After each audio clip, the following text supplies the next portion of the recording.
Hi, welcome to our channel where we share the most intriguing stories. When I inherited 38 acres of wild Colorado hillside, I thought I'd found peace. No neighbors, no rules, just trees, silence, and a locked gate. Then the HOA came knocking, smiling, lying, scheming. They wanted my road, my land, my freedom. What they got was war. I inherited the land from Uncle Carl when I was 35. 38 acres of unforgiving Colorado hillside, choked with pine and rattlesnakes, no utilities, no access besides a half-buried gravel path, barely wide enough for a mule. When the papers came through and I saw the old man scrawl under last will and testament, I didn't know whether to feel honored or set up. Probably both. Took me almost 5 years to tame it. Cleared the road, stabilized the incline with railroad ties and a truckload of gravel, hauled in cabling by hand, one spool at a time, just to get basic power. I restored the cabin, more like a shack when I started, into a livable structure. Nothing fancy, just me, the trees, and a solid goddamn gate at the bottom of the road with a lockbox, camera, and steel posts sunk 4 feet into the rock. Nobody got in without me knowing, and that was the whole damn point. My property was historically separated from the surrounding development. Survey markers proved it. I had exclusive easement rights on the only access road. No shared HOA, no neighbors within a half mile unless you count deer. It was peace, and I guarded it like a dragon on a gold hoard. Then came the sprawl. Big money types started buying up the low ridge plots. In the span of 2 years, what used to be silence and sky turned into luxury cabins with Tesla chargers and glass decks. 12 new homes popped up along the lower slopes, close enough to hear their awful Bluetooth speaker parties on Saturdays. That's when the HOA showed up. They called themselves Pinecrest Echo. Sounded like a spa or an MLM cult. I ignored their welcome flyer and their second one too. My land wasn't included in their territory. County records proved it. I didn't have to talk to them, answer their emails, or pretend to care about their dog poop committee. But then came the day she showed up. Karen Meldowin. Blonde helmet of hair, fake pearls, blazer like she was going to a campaign rally. She pulled up on a Polaris side by side with 2 beefy guys in mirrored Oakleys. They stopped at my gate like it was a toll booth. "You must be Sam," she said, waving like we were friends. "Karen Meldowin. I'm acting president of the HOA down below. We'd love to talk to you about road integration and community accessibility." I stood in the shade beside the trail camera post, arms folded. "No thanks." She blinked like I'd spoken in tongues. "Oh. Well, I think there's been some confusion. We're working on a plan for future access that could benefit all of us. This road's mine," I cut in. "Private easement, not part of your HOA. County survey backs it up." She forced a smile. "That's precisely why we're reaching out. Integration is about inclusion. It's about bringing neighbors together." "Then build your own damn road," I said, and walked away. A week later, I got the letter. Printed on HOA stationery, complete with their dumb pine tree logo in watermark, it read like a corporate apology wrapped around a threat. According to their community vision plan, my gate represented an obstruction to unified access and would need to be dismantled or relocated within 30 days to avoid complicating infrastructure expansion. Signed, Karen Meldowin, acting President, Pinecrest Echo HOA. I didn't even finish my coffee before calling my lawyer, Frank. By noon, we'd drafted a formal notice stating, in legalese and then in plain English, that I was not and had never been a member of their HOA. My property existed outside their jurisdiction, and my road and gate were protected under Colorado easement law. We sent copies to the HOA, the county land office, and the regional zoning committee. I also drove into town and had every last survey document and ownership title notarized and uploaded into 2 cloud backups. When you've spent 5 years building something with your hands, you don't let anyone take it without a damn fight. The funny thing about people like Karen, they don't like hearing no, and they sure as hell don't stop at the first letter. 3 days after sending the cease and desist letter, I got another envelope from the HOA. Same pine tree watermark. Same passive-aggressive tone disguised as neighborly concern. This one was thicker, stapled, full of lawyerly air. They thanked me for my feedback, then went on to say they were disappointed by my unwillingness to participate in regional unification. According to them, my gate now constituted a community barrier, and my refusal to cooperate would jeopardize future easement harmony. Easement harmony! I laughed so hard I nearly choked on my jerky. Then came the kicker, the HOA. Strongly recommended. I attend a mediation session at their clubhouse to avoid escalating the matter through county arbitration. Clubhouse. Mediation. These people thought they were the UN and I was Serbia. Frank, my lawyer, was less amused. They're laying the groundwork for claiming you're a nuisance obstructionist, he said. Which is a made-up term, but enough stacked paperwork, and some lazy county clerk might play along. So we played offense. Frank filed a notarized declaration of my parcel's independence, complete with plats, photos, surveyor stamps, and deed history going back to 1959. We attached affidavits from the land office confirming I was outside all HOA boundaries. I also posted a laminated notice on my gate. Private road, non-HOA. Trespassers will be recorded. Then, just to be petty, I installed a second motion light and adjusted the camera angle to catch any vehicle approaching from the South Ridge. That same week, I started seeing odd chatter online. One of the HOA's members, some 30-something with a drone hobby and more cash than sense, ran a community page where homeowners posted dog sightings and trash day reminders. That week, he posted a drone shot of my gate with the caption, "Is this road still in use? Looks pretty abandoned. Could be ideal for Pine Ridge Trail access in the future." The comments were worse. "Would love to jog through there." Such a waste of a road. I thought that land was going to be part of the Greenbelt.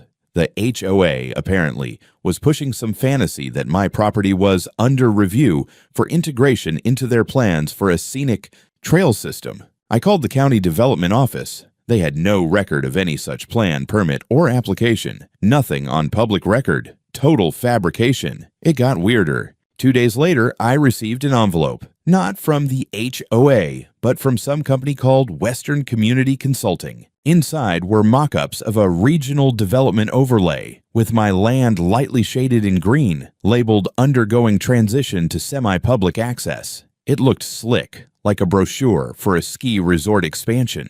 In tiny type at the bottom, map presented by HOA Pinecrest Echo in collaboration with private planning partners. I handed the whole thing to Frank. He raised an eyebrow and said, "They're running a paper war." It didn't stop there. I got 2 more letters that week. One was an invitation to participate in upcoming budget planning, with my name printed alongside people I'd never met. The other was an unsigned survey asking if I'd support converting my property into a mixed-use cooperative green space. They had officially lost their goddamn minds. But Frank's face turned serious. They're building a paper trail. These kinds of documents can end up in committee packets. If someone doesn't read carefully, they'll assume you're on board or inactive. That's how property lines get blurred. So, we did 2 things. First, we filed for a formal property status freeze through the county, a kind of legal flag that marks your parcel as contested so no paperwork can be quietly slipped through. Second, Frank drafted an official complaint of misrepresentation to the state HOA Oversight Board just to get it on the record. I also walked the full perimeter of my land, checking every marker, photographing every pin and tag, just in case someone got creative. I added 2 not-for-sale signs and zip-tied them to trees near the ridge. The last thing I needed was some idiot with a mountain bike showing up thinking I was running a park. The whole thing smelled like a slow-motion land grab. Friendly letters, blurry maps, fake invitations, death by bureaucracy. It wasn't subtle. It was just slow and dangerous in its patience. And Karen, she hadn't shown her face again. Not yet. I'd driven into town for supplies. Nothing special, just a re-up on propane, chainsaw oil, and some things from the hardware store. And when I came back up the mountain that afternoon, I saw the dust cloud before I saw the truck. It was parked sideways across the bend just below my gate. Big white utility vehicle with orange cones set out like it was a crime scene. An excavator sat idle next to it, treads smeared in mud, half-dug trench yawning across the gravel right in front of my gate like a goddamn open mouth. I slowed to a crawl. There were 3 guys in reflective vests standing around holding shovels and clipboards like they had every right to be there. I pulled up, rolled down my window. "What the hell is this?" One of them, the tallest, squinted at me. "You the property owner?" "Yeah. We're laying conduit, water infrastructure improvement, part of the HOA development plan." Shouldn't take more than a day or two. I looked past him at the torn-up earth directly in front of my gate keypad, maybe a foot from the steel post. That's my land. You're digging on my easement. He gestured with his clipboard like it was holy writ. We've got a diagram here says this stretch is under community utility revision. Yeah, and who told you that? Karen Meldowin. She said she's got authorization for improvements along the shared ridge path. I put the truck in park and stepped out. There is no shared path. This is a private easement registered in the county land office. You're trespassing. The guy held up a hand like he was calming a horse. Look, we're just doing the job. We were told. I don't give a damn what she told you, I said, stepping right up to the edge of the trench. You're going to pack up your gear, move that machine, and fill this in before I call the sheriff. He hesitated. That's when I took out my phone and started recording. Say again who sent you here? I asked, keeping the camera on his face. The guy stiffened. You're making this more complicated than it needs to be. I walked back to the truck, turned the wheel hard, and parked the whole damn thing right across the excavator's tracks. I killed the engine and got on the phone. The sheriff's office knew me. I wasn't some crank calling about trespassing squirrels. When I gave them the parcel number and said unauthorized trenching across private access, they sent someone up fast. Deputy Barnes arrived 20 minutes later, dust still hanging in the air. He stepped out, took one look at the trench, and said, "You've got to be kidding me." The workers handed him their work order, a one-page sheet with a logo that looked like it had been printed on a home printer. Barnes flipped through it, frowning. "This isn't official. This is an internal HOA schematic. There's no county authorization here." He turned to me. "You got your property docs on hand?" I opened the glove box, handed him the folder. He read the parcel map, the easement deed, the county seal. He nodded. "This road's yours. Sole access easement. Any utilities would need your approval." Then he walked over to the crew. "You boys need to wrap up and move along. You're trespassing. You keep digging. You're looking at charges." The tall guy started to protest. Barnes cut him off. "Don't care who told you what. You're working off a bogus plan. Pack up the gear." Karen arrived 5 minutes later, probably thinking she could clean up the mess. She pulled up in that same Polaris, stepped out in a tailored jacket and designer hiking boots, like this was some kind of boardwalk inspection. She gave me a thin-lipped smile, then turned to Barnes. "Deputy, I'm so sorry about the confusion. We're working on a regional improvement initiative, and our understanding was that this section was—" "It's not," Barnes said flatly. "It's private. You knew that." She gave a mock laugh. "There seems to be some miscommunication." "Not anymore," he said, and handed her the folder. "Read it.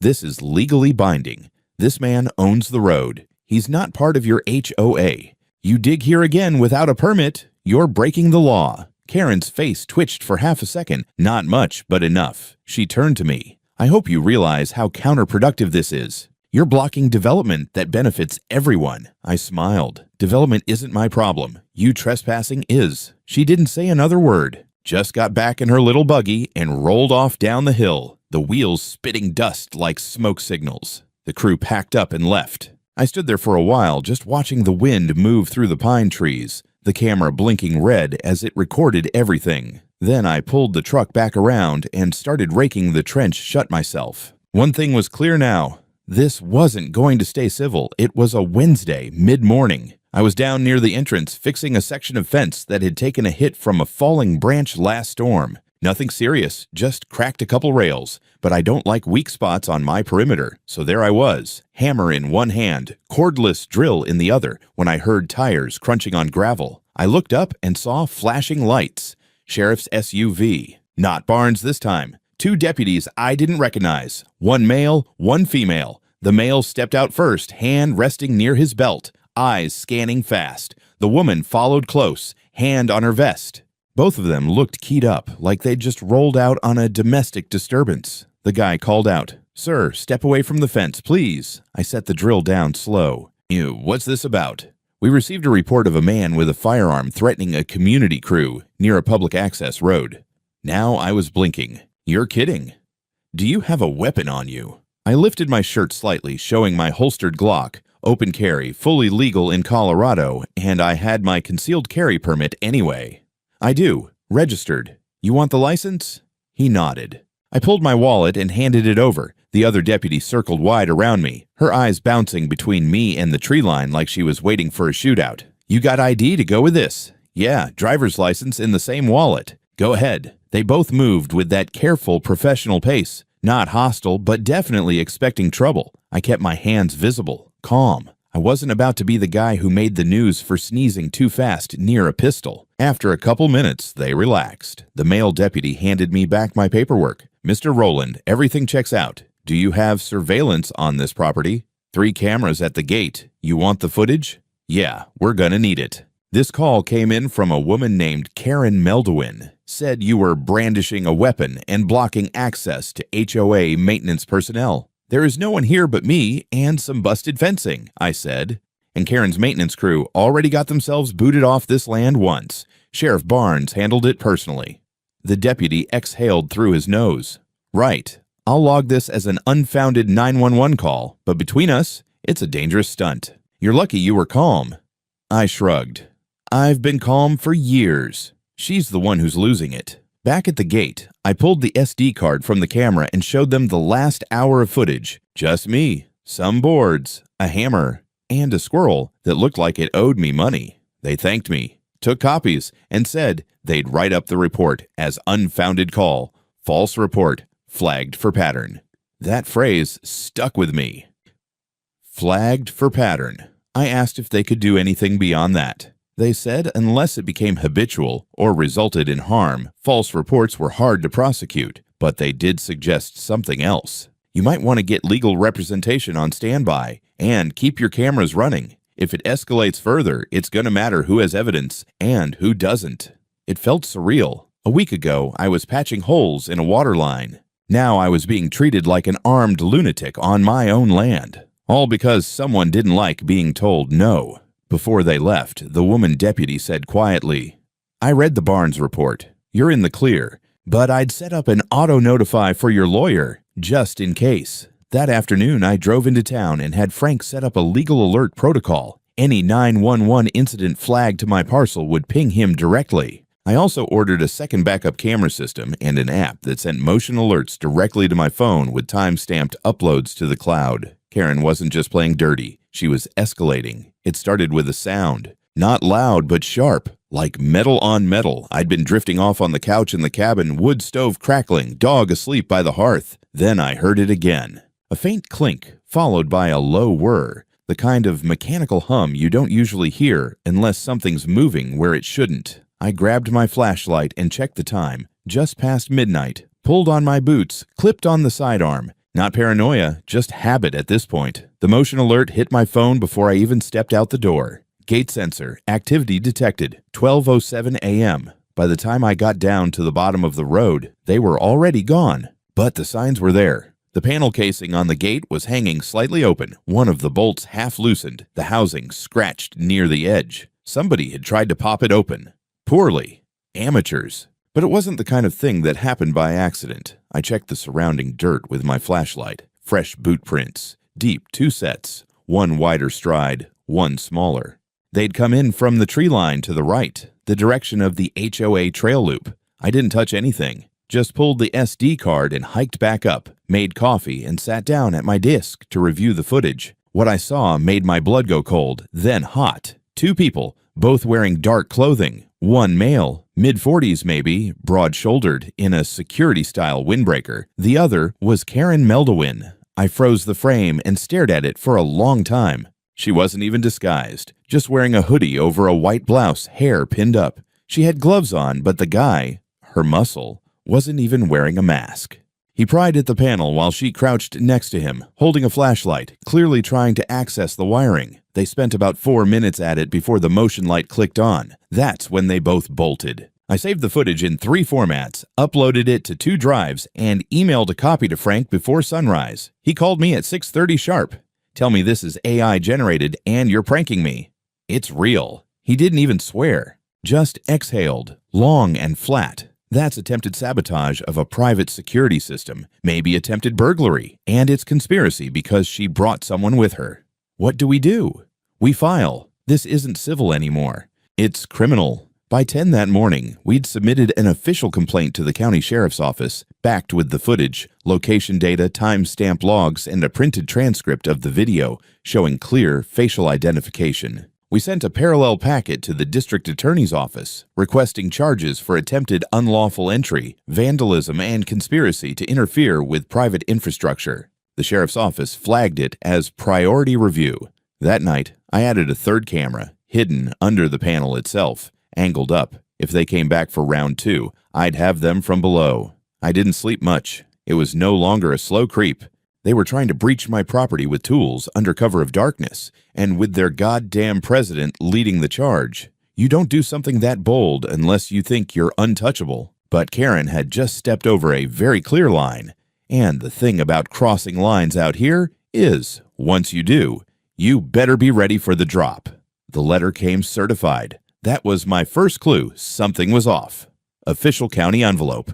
Heavy paper, stamped. Looked legit until I opened it and read the first paragraph. Dear property stakeholder, please review the attached documentation regarding recent zoning adjustments affecting parcel 18B, previously identified as part of the Pinecrest Echo community footprint. I read that 3 times. Parcel 18B was me. There were attachments, a fresh-looking map digitally rendered with bold green lines, and my parcel right there in the middle of it, shaded in pale blue and marked inactive use, pending reassignment. The HOA's territory surrounded it like a boa constrictor. It even had a dotted arrow from the gate, labeled Future Pedestrian Access Corridor. I flipped to the second page and felt my jaw clench. There was a signature from someone calling themselves Glenn Carter Survey Engineer, Pinecrest Echo Planning Division. The problem? There is no planning division. And I'd never heard of Glenn Carter. I called Frank. You sitting down? I asked. Number should I be? I just got a zoning notice claiming I'm part of the HOA territory and listed as pending reassignment. Also, apparently there's a fake engineer named Glenn Carter drawing fake maps now. I heard typing on the other end. Then silence. Christ, Frank muttered. They're going for paper legitimacy. If that gets into the zoning archives uncontested, they can use it to claim you were absorbed by default. It's dirty, but clever. They forged a boundary map, Frank. With a fake department, they invented a person.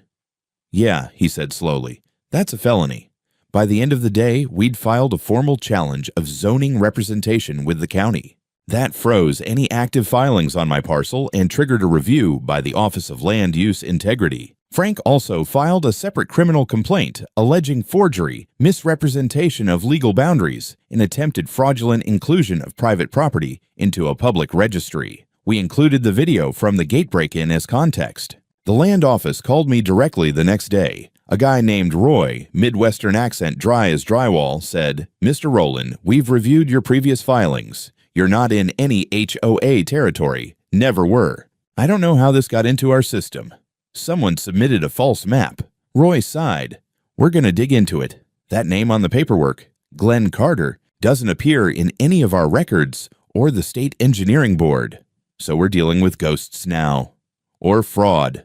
Later that week, Frank got a notice that the HOA, or more specifically Karen, had hired outside counsel to clarify administrative misunderstandings. Translation, they knew we caught them, and they were scrambling to spin it as a clerical error. We weren't buying it. We went ahead and filed a motion for preliminary injunction, asking the court to bar the HOA from making any claims, filings, or representations related to my property until the investigation was complete. At the same time, Frank subpoenaed internal HOA communications related to land use planning, seeking any mention of my name, parcel number, or the term inactive parcel. If we could prove intent, this wouldn't just be fraud, it would be conspiracy to seize private land through bureaucratic manipulation. The court accepted the case for review, not a win, yet, but it locked Karen out of doing anything new with my land until the hearing. She must have felt the walls tightening because a few days later, I got a text from an unknown number. "We should talk. You're being unreasonable. There's a way to make this work for both of us." K. I stared at it for a long time. Then I did the only rational thing. I took a screenshot and forwarded it to Frank. I was done playing defense. By now, I had documents, footage, sworn statements, and a mounting legal case. But something Frank said stuck with me. These people operate in silence until they get what they want. Then they publish it as fact. So I broke the silence. It started with a flyer, one page, clean layout, title at the top, private property under attack, Pine Crest echoes attempted land seizure. Below that, screenshots of the forged zoning map, a still from the gate sabotage video with Karen's face frozen in mid-squat, and a direct quote from the sheriff's report, "This road is private." They knew that. I printed 20 copies and handed them to my mailman, who was more than happy to slip one into every HOA box on his route. I posted it on the community bulletin board outside the local general store. Then I emailed it to a reporter I knew in town, Sarah Kinley, small paper, big attitude. 2 days later, the story hit the front page of the Aspen Ridge Chronicle. Mountain Man versus HOA. Private landowner fights off community takeover. She didn't pull punches. Sarah had gone through the court filings, interviewed the sheriff's office, and even included a screenshot from the surveillance footage. Her story laid out the entire timeline, the fake documents, the trench stun, the sabotage, the false 911 call. The quote from Frank was gold. If this is how HOAs think they can expand with forged maps and midnight break-ins, then we're in bigger trouble than we thought. That's when things shifted. I started getting emails. First from curious neighbors, cautiously worded, a lot of "just wanted to ask" and "hope you don't mind" questions. Then came the angry ones, not at me, but at Karen. Turns out most of them had no idea where their HOA dues were actually going. Karen had been running her own little legal war, quietly funneling HOA funds into private legal consultations, PR mock-ups, and, allegedly, that little sabotage expedition under cover of darkness. One neighbor, Nick Hanley, came to visit in person. Former Marine, built like a tree trunk, looked like he could bench press a Polaris. I read the story, he said, standing at the gate like it was a border checkpoint. I didn't know. None of us did. I let him in. We talked for an hour. He'd moved here for the same reason I had. Peace, trees, no HOA nonsense. He only joined because the developer included it in the paperwork, and nobody questioned it. But this, fraud, conspiracy, maybe worse. He brought a copy of the HOA's last quarterly report. The budget included an ambiguous line item, infrastructure resolution, legal consultation, $17,000. No breakdown, no explanation. That's your gate fight, he said. She used our money to come after you. Nick wasn't the only one pissed off. Over the next few days, I heard from at least 6 more neighbors, some asking for advice, some straight up apologizing. One woman, Lisa, showed me emails from Karen where she'd referred to me as a hostile squatter on misclassified land. That phrase would become a punchline at the next HOA meeting. Sarah followed up her article with a second piece. Community cracks, HOA members question leadership after land dispute. Karen finally broke her silence with a PR statement. Classic non-apology stuff. Pine Crest Echo deeply regrets any confusion regarding land classification and remains committed to cooperative dialogue. Cooperative dialogue, my ass. Then, the twist. An anonymous HOA member leaked part of a private group email thread to Sarah. In it, Karen wrote the following. If we control the access road, the rest will fall into place. Roland is the only variable left. They printed it, verbatim, with her name. After that, it wasn't just neighbors contacting me. It was HOA board members. The vice president, a meek guy named Curtis who'd apparently been steamrolled by Karen for months, called Frank to ask for a meeting. By the end of the week, the board scheduled an emergency session. Karen hadn't been ousted yet, but for the first time, the walls were closing in on her, not me. And this time, I had the high ground. The courthouse in Aspen Ridge wasn't much. A 2-story government box with faded carpets and flickering fluorescent lights that made everyone look a little guilty. Still, when I walked in that morning with Frank at my side in a binder full of exhibits under my arm, I felt like I was carrying a damn warhead. Karen was already there, seated at the defense table, stone-faced in a gray suit, 2 sizes too tight. Her lawyer looked like he belonged on a real estate billboard. Too tan, too polished, and too confident for someone defending document forgery and midnight sabotage. The judge was an older guy named Meredith. No-nonsense reputation. Wore glasses halfway down his nose and had the patience of a man who'd spent his career listening to people lie badly. Case 09-1442, he began. Roland v. Pine Crest Echo Homeowners Association et al. Allegations include forgery of public documents, attempted interference with private easement, and unlawful surveillance intrusion. Mr. Rowland, you are representing yourself? I nodded. With counsel, Your Honor. Very well. Let's proceed. Frank took the lead. He didn't shout, didn't grandstand, just laid out the facts one after the other like dominoes. He started with the fake zoning map, presented Exhibit A, complete with the signature from our mystery man, Glenn Carter. Judge Meredith asked if Mr. Carter was present. He is not, Frank said, nor does he exist. We checked with the Colorado Board of Licensed Surveyors. No such person, no such license. Then came the nighttime sabotage footage, Exhibit B. The screen flickered to life, and there she was. Karen Meldowin crouched beside the gate control box in a hoodie, flashlight in one hand, the other reaching toward exposed wires. The courtroom stayed dead quiet as that played. Then Frank presented the HOA financial report, showing unapproved legal expenditures for infrastructure resolution. When questioned, the HOA treasurer, who looked like he'd rather be anywhere else, admitted under oath that he'd never seen any vote authorizing those payments. When it was the defense's turn, Karen's lawyer tried everything, called the video ambiguous, the documents misfiled, the expenditures standard administrative discretion, but none of it stuck. Especially not after Curtis, the HOA vice president, took the stand. Curtis, who had the energy of a wet sponge, nevertheless gave the killing blow. Yes, he said, Karen acted alone in filing those documents. No, we didn't vote on it. No, we weren't told about the legal expenses until after the fact. And yes, I saw the email where she called Mr. Rowland the only variable left.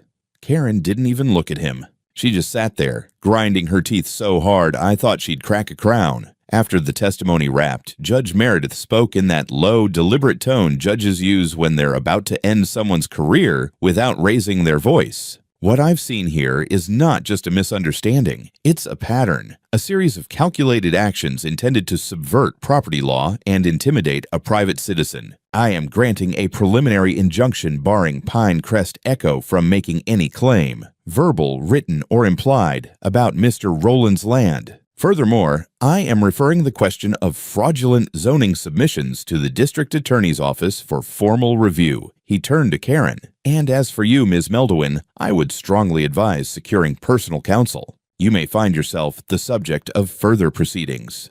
Bang of the gavel. She didn't even flinch. But when I walked past her outside the courthouse, I caught her expression.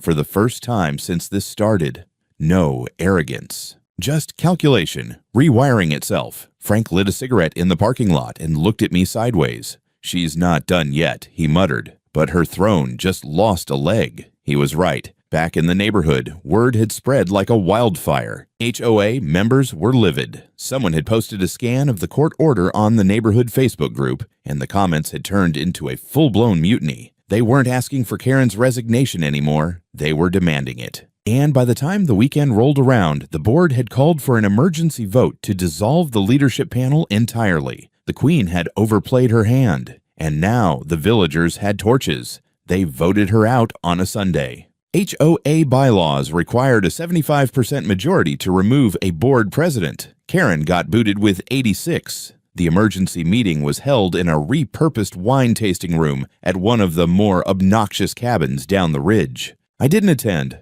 Wasn't invited, didn't want to be, but the fallout echoed all the way up the mountain. Curtis sent me a text around noon. She's out. Entire board dissolved. Interim panel forming. We'll follow court order. Below that. You were right. We're sorry. I didn't reply. Instead, I got to work. First thing I did was order 4 concrete-filled steel bollards to anchor at the base of my gate, wide enough to stop a truck, deep enough to hold against anything short of a tank. Then I rewired the gate's panel box with a tamper-triggered kill switch. One tug on the wrong wire, and the entire system shuts down and alerts me and Frank simultaneously. I wasn't done. I added another trail cam, motion-triggered, hidden in a birdhouse-looking shell about 20 feet off the road, aimed toward the ridge side, just in case someone got clever. And I swapped out the cloud storage plan for triple redundancy, local drive, encrypted server, and direct nightly uploads to Frank's office. Call it overkill, but you only get ambushed once if you're paying attention. Meanwhile, the DA's office had gone public. They confirmed that a criminal investigation was now active into 3 counts, 1. Attempted unlawful entry and sabotage of private security infrastructure, DUSRA. Submission of forged zoning documents to a public office. 3rd. False emergency report leading to armed police response. Karen's name was included in the announcement. That was the moment the HOA crowd stopped whispering and started panicking. People who'd voted for her, who praised her vision for the community, were now trying to scrub their names from past board minutes. One guy deleted the drone page entirely. Another tried to claim Karen had misled all of us and that he never supported any coercive tactics. Sure, buddy. Keep telling yourself that. Nick, the ex-Marine, came by with 2 cold beers and a grin wide enough to split granite. She lawyered up. Full criminal defense firm out of Denver. Guess she finally figured out this isn't just a zoning dispute. We sat on my porch for a while, just watching the wind roll through the trees. She ever apologize? He asked. Nope. She sent a text asking if we could talk like adults. I forwarded it to Frank and blocked her number. He snorted. Good. A week later, a few of the former board members approached me about restructuring the HOA under more democratic principles and maybe building a bridge with legacy neighbors like yourself. I told them thanks, but no. My land wasn't a bridge. It was a wall, and I'd earned every goddamn stone. That weekend, I finished the last upgrade, a polished black granite marker I'd commissioned from a local stonecutter. Took 4 guys and a winch to set it in place just inside the tree line where the old HOA shortcut used to run. The inscription read, "Private property no access, no discussion. HOA trespassers will be prosecuted." Simple, effective, not up for interpretation. As for Karen, the last I heard, she'd quietly sold her property and left the community for health reasons. 3 board members resigned within a week. The HOA was under temporary management by a legal trustee while they figured out whether to restructure or dissolve. Didn't matter to me. The road was mine. And now, no one questioned it. The courtroom smelled like coffee and recycled air. It was 6 weeks after the injunction hearing. This time it wasn't about threats or sabotage or property lines. This was Judgment Day. Karen Meldowin sat at the defense table, looking like someone who'd just aged 10 years in one winter. No pearls, no blazer, just a muted gray suit and a face you'd expect to see in a tax audit, not a leadership position. Her attorney tried to bargain. They offered a settlement, something quiet, sealed, tidy. We didn't bite. Frank had made it clear from day one. This was never about money. This is about making sure she never does it again. So we went the distance. The judge reviewed the record. The video footage of the gate break-in, the false 911 call, the zoning forgery, internal HOA emails, testimonies from neighbors, experts, and county officials. It was all laid out, airtight, and undeniable. In the end, Judge Meredith didn't waste words. The court finds that Ms. Meldowin knowingly and willfully engaged in acts of fraud, falsified land use documentation with intent to mislead a public authority, coordinated unlawful entry onto private property, and made a knowingly false emergency report to law enforcement. These acts represent a gross abuse of administrative power and a direct threat to the sanctity of private ownership. He granted every point of our civil suit. HOA Pinecrest Echo was ordered to pay $75,000 in damages. Legal, fees, property repair, and punitive compensation. Any documentation referring to my parcel as shared, under transition, or community access was declared legally null and void. The HOA itself was placed under supervision of an external auditor with a full forensic review of its financial and legal activity over the past 2 years. Karen Meldowin was personally barred for life from holding any position in a homeowners association in the state of Colorado. Then came the criminal part. The DA offered a plea deal. Karen took it. She pled guilty to 3 misdemeanor charges: filing false records, unlawful tampering with private infrastructure, and initiating a false emergency call. Sentence: 3 years probation, a $10,000 fine, and community service, including mandatory courses in real estate ethics. She got off lighter than she deserved, but she was finished. After the hearing, she walked past me in the hallway and didn't say a word. No apology, no glares, just that empty look people get when they realize they burned the last bridge they'll ever own. I didn't say anything either. I had a gate to reinforce. Back at the property, I finally let myself exhale. First time in months, maybe years. I walked the perimeter, checked the new bollards, tightened the casing on the gate panel. Everything in its place. Silent. Solid. The granite sign still stood, weathered now, but defiant. Private property not for negotiation. Trespassers will be prosecuted. People don't understand what land means until they bleed for it. Until they've watched someone in a suit try to carve it up on a map they didn't draw, using a name that isn't theirs. I understood. I'd earned this peace, and now I intended to keep it.